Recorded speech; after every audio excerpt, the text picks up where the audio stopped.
This variety from the Suntory collection is Sanjulonia Deep Pink, and Dirk is here to tell us a little bit about it. Yeah, Suntory came out with this new variety, Sanjulonia Deep Pink, because of its very nice, tight, compact growth habit, and because of how profusely it blooms from top to bottom all the way up the stem. It's very unique and just beautiful and brilliant, elegant, really. This one, you can see from top to bottom, all the way around the pot, it's full of blooms, and it'll do this all summer. Okay, so what can you expect it to look like in about a month? How high is it going to grow? It'll get a little bit higher, and it's also going to kind of spill over the edge of your container a little bit.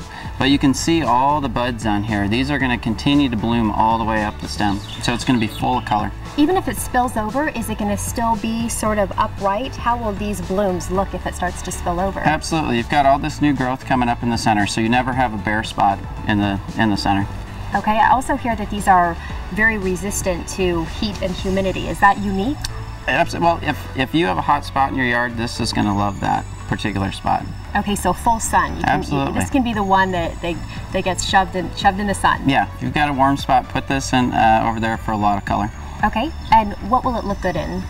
You can do it in a container. You can do it as a combination plant as well. If you want to put some other plants in here for various colors and heights and textures, you can do that. There seems to be a lot going on with this bloom. Is it still easy to maintain? Yeah, it's very easy. You don't need to deadhead it at all. It's self-cleaning, and like you can see, it's going to bloom like crazy. It's going to go all the way up the stem. So this is just the beginning of what you're going to see throughout the summer. I also love this green color. It's absolutely striking. It does. It's got a very nice deep green foliage with a little bit of shine to it too. So the foliage is pretty as well. All right. Anything else we should know?